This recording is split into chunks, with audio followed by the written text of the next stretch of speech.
स्वागत छ सबैजना साथीहरूलाई मेरो यो नयाँ भिडियोमा। लार्गे पास हिमाल मनासुलु हिमाल ल नाच्चे गाउँ यो लमजुङ जाने बाटो खत्रो Namruj view tower Namruj tower एनटिसीको टावर भ्यू टावर माथि छ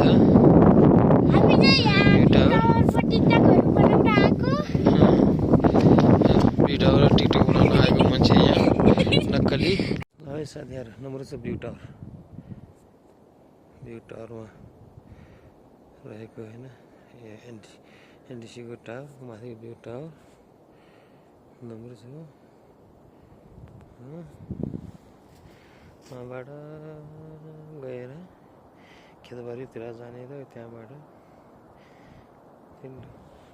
पराको डाँडादेखि गेराङ निस्किन्छ त्यहाँबाट ताल डाँडा निस्केर लमजुङ जाने बाटो यो मुनिको पनि होइन हाइवे मनाङ हाइवे खत्रो काम पहिला हामी यहाँ घाँस काट्थ्यौँ होइन खर घाँस काट्न आउँथ्यो आजकल त खै यहाँ पुसको 5 गते छोड्थ्यो काट्थ्यो अहिले त गाई बस्तुहरू छोड्यो घाँस काट्दा पनि हेलो धन्यवाद यो भिडियोलाई सब्स्क्राइब गरिदिनु होला।